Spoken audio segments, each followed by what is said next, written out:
Ableism. Let's talk about ableism, loves, because I had a breakdown today. So, since being diagnosed with multiple sclerosis 6 years ago, I I have experienced a couple instances of ableism. It's not consistent. Um, I actually experienced my first experience with ableism literally not a month after being diagnosed. I can tell a different story about that if anyone's interested, but I'm going to try and keep it concise. I'm not good at it. It's the tism. Um, but what happened today? Well, so it started last Thursday, I believe. So um, I received a piece of paper, like my front door, and a piece of paper talked about how there was going to be a chimney inspection the following week, right? Which is now this week. So it said on the piece of paper, if there's anything blocking the chimney, to please move it, right? To don't obstruct the chimney. Okay. Now I have a TV stand and a TV in front of the chimney. The layout of this apartment, there was really no other place to put it. Like logically, logically, there was no other place to put it. And I don't use the chimney. So it's not an issue, right? Reading the paper, I'm like, well, obviously, like there's a TV blocking it. And also, I was going to go out of town the following day from Friday to Sunday. So I told myself that I'm just going to contact the leasing office like Monday. Um, I'm not going to have time to do it this weekend, right? Fast forward to today. And so I call the leasing office thinking I am being polite and I don't know, giving them a heads up. I don't know if I had to, but I wanted to give a heads up of like, hey, if some people try and come in and clean the chimney, it's blocked. I don't have anyone to help me move it, to move up the TV stand and the TV, and I'm disabled, right? So I can't move it. Even if I wasn't disabled, I don't think I can move it. So I call the leasing office and I inform the person I'm talking to of this. And I was like, I just want to give you guys a heads up. I can't move the TV. And the person's like, well, is there anyone to help you? I'm like, no. I'm also disabled, so I can't do it. And I'm very surprised now that I look back on it. There wasn't any sort of like she couldn't offer me anything, right? It was just kind of I think I got put on hold. And then when she got back on the phone, it just I don't remember what was said. And then we got off. Right. So I'm just like, okay. I let the office know. Don't know. Like I wanted to let them know because maybe they could just tell the people to skip my apartment or something like that, right? I didn't want to waste the chimney people's time. So about an hour later, I get an email. Now the funny thing is that so this is a person I talked to earlier, and they had like so a couple months ago, back in July, I had a situation with people parking in the handicap spot. I made another video about that, about how the leasing office was kind of lax about the whole thing.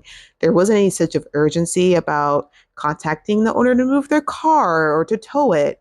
They wouldn't give me the towing information. And so I just had to remain not being able to park in the handicapped spot until the person moved their car. I mentioned that because she sent a reply on that same email thread. Um, so it's like, all right, more ableism. And this is the ableist email thread. So her reply says something along the lines of that she spoke to management and I'm going to be charged because this is mandatory annual thing that you do. And if I can't clear the space in front of the chimney, I will be charged. So this is where I start having the emotional and physical reaction, right?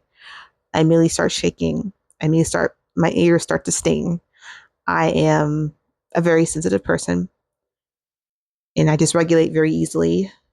And I kind of knew that this is where this was going a little bit based off of my prior experience with the handicap parking spot.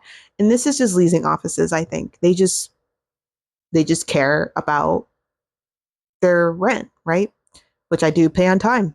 Um, so I sat there and I didn't know how to formulate a response. I eventually did. There's something called I think it's called the Fair Housing Act, which talks about providing accommodations for those with disabilities. I don't know if this falls underneath that, but I believe in a way that it does because you are saying you're going to charge me because I'm disabled and I can't move something, and I'm I'm almost feel like I'm getting punished for being disabled and having no one to help me. Even if I wasn't disabled, like if you're an elderly person, once again, if you don't have people to help you, like what are you supposed to do? In my email, I was like, can I put it in a work order for a maintenance and have maintenance come out, have like two people come out and help move the TV stand in the TV? Literally maintenance, right? Like I know that's not necessarily maybe 100% of their job, but you're telling me there is no accommodations you can offer for people with disabilities or who just are elderly or things like that, right? But especially because just having a disability falls under the Fair Housing Act, there should be something, I would think. So I send this response. And I even said in the email, if it does feel discriminatory and ableist to charge me, I tried to be very polite about it, firm but polite, right? And I waited about half an hour and I didn't hear anything. So I called. I do like to email to leave a paper trail, but I called and another person picks up. So I give a quick little rundown of what's happening. And I'm like, I'm just calling back to get some sort of answer. I once again explained the Fair Housing Act feels ableist, discriminatory. There's some accommodation. I get put on hold again.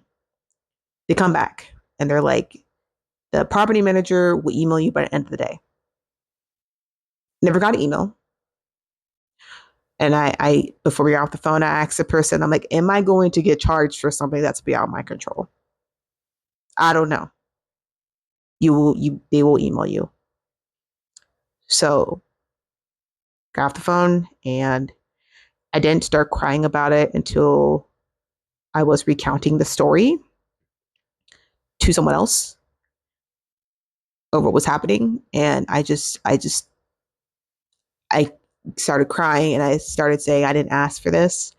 I didn't ask to be disabled. I didn't ask it. Once again, even if I wasn't disabled, but I'm focusing on that because I'm disabled, there should be accommodations, right?